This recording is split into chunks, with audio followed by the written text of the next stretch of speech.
ANC Deputy Secretary General Jessie Duarte will today take part in a voter registration drive in Cape Town. This is worth noting because the ANC last held power in the mother city back in 2006 when a DA-led coalition took control of the metro.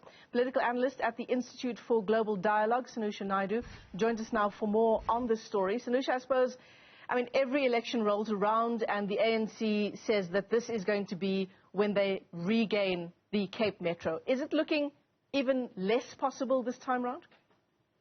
Good morning, Michelle. Good morning to the viewers. Yeah, I completely agree. I think it's a long shot in the dark, in my opinion. I could be wrong, but I don't think that the ANC in the Western Cape has managed to cohesively collect itself together.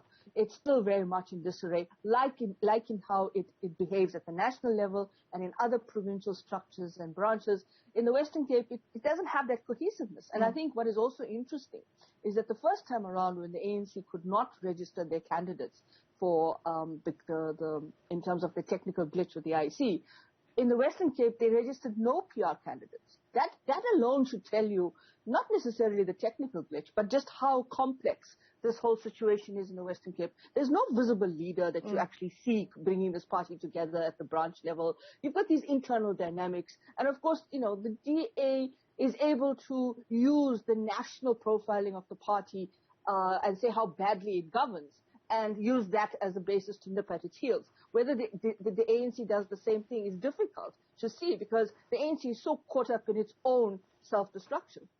Does it feel to you, Sanusha, if you talk to organizations that are at grassroots level who are interacting with voters on a daily basis, that voters themselves are cottoning on to the politics around elections? For example, Jessie Duarte today is meeting the family of the 2-year-old boy who drowned after falling into a sewage drain in Khayelitsha.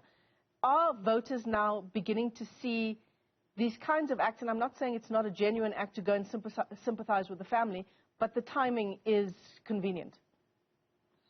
Michelle, it's quite interesting because it's used as a way to try and say, oh, I'm going there to show my sympathy, to empathize with the family.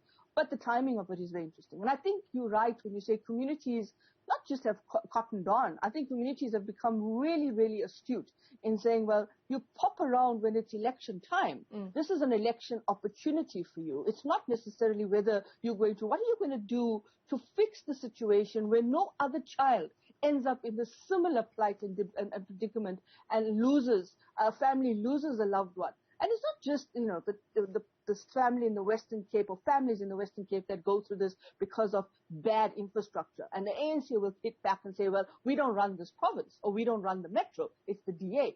But there are other dynamics that are at play as well. In areas like Khayelitsha, there are ANC councillors who, by the way, are sitting in positions where they're not even living in the zones that they are basically councillors in the wards that they are councillors in. So, for example, there could be an area in Khayelitsha which is so massive that didn't have electricity for 3 days. The ANC councillor could not be found. You phone the DA, the city of Cape Town. They say, well, this is a problem. They've been stealing the copper cables. They've been doing this. They've been doing that. Nothing gets done. And I think the problem in the Western Cape is how spatially unequal the city is. And more importantly, the challenge of what it means to be on a candidate list. It's actually now quite disturbing to see to what extent being on a candidate's list, both for the ANC, has become a matter of life and death. And Sanusha, I would argue it's not that the DA is doing such an incredible job of governing in the Western Cape. Those on the periphery, particularly of the mainstream economy in Cape Town, will tell a very different story from those in the city centre in Sea Point, for example. But what the DA is doing right, depending on which side you're sitting, is it's highlighting the ANC's poor governance record insofar as corruption, the party's own financial woes. It's capitalizing on those issues in the rest of the country to convince its voters in the Western Cape.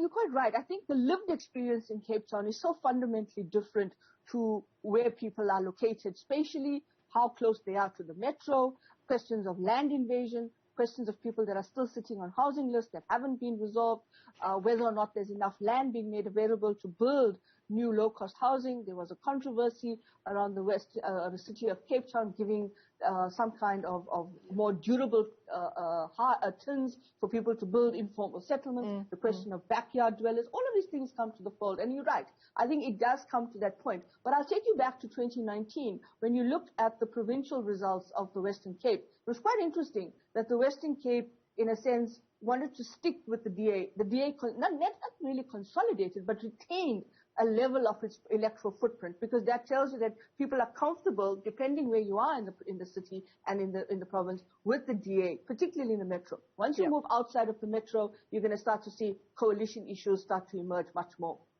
Yeah, absolutely. Shall we talk about the DA's candidate for mayor in Cape Town? Jordan Hill-Lewis, certainly the youngest candidate for mayor being put forward by the party.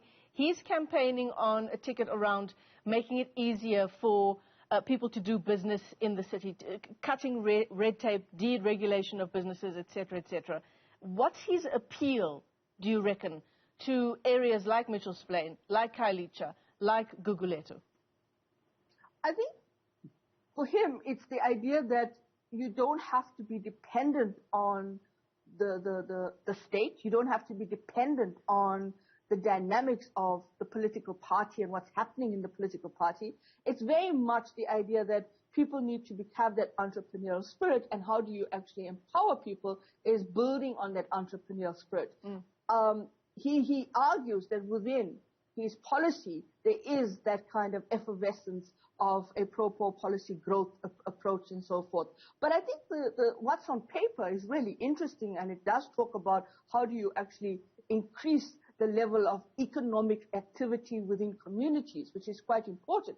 But at the same time, it has to align with bylaws, it has to align with regulatory processes, it has to also find the trust element in terms of how do people feel, what's their lived experiences, do they trust that this policy and this program is going to work for them. And I think at this point in time, it's a bit more difficult to assess only once, if he is elected as mayor of the metro. Once you see those policies in action, then you'll be able to measure it. I just want to make one last point as well, and that is issues of safety and security in the province and in the metro in particular has been a long-standing battle as well. And I think in terms of that, it's also going to be critical to see how the electorate in the Western Cape come out to vote.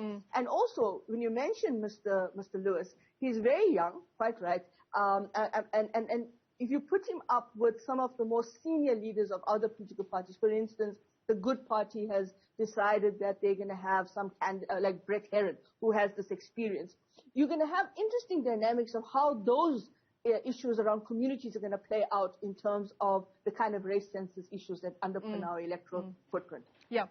I mean, you talk about voter turnout. That is going to be, it's always an issue in local government elections, more so now given the COVID-19 pandemic, and given that only 10% of our population is fully vaccinated. There are particular areas in the Western Cape as well where people are just not turning up for their vaccine.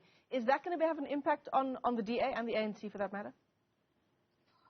It's going to be interesting to see, because remember, we have a very complex system. We have the closest we come to voting for direct individuals to represent us is in the local government election in terms of candidates and independents and so forth. But again, the PR system is going to be interesting in that case. Whether this has an impact on voter turnout, I think we're going to see this in the coming weekend with the IEC registration process in terms of people being registered to vote. Yeah. Whether or not that manages to align itself to how it's going to impact on whether it's ANC voters or DA voters that go out and get registered, it also depends on the messaging that the party puts out there as well. I think what's more important for me is when we come to 1st November, which again is quite an interesting day, because as it was mentioned by another analyst from another news agency, it was quite interesting to note that it's actually on a Monday, which means that people may actually take it as a long weekend and not even go out to vote if they are registered. And then there are those that may not even be registered, so it's a long weekend nevertheless. So it's quite interesting to see whether the impact of COVID-19, how the trust element works, and whether or not the electorate or the South African public are fully convinced that their vote makes a difference. Yeah, absolutely. So many various issues playing into these elections. As always, Sanusha Naidu, thanks very much for your time here on the AM Report. She's a political analyst with the Institute for Global Dialogue as we unpack the situation in the Western Cape and what we can expect in these upcoming polls.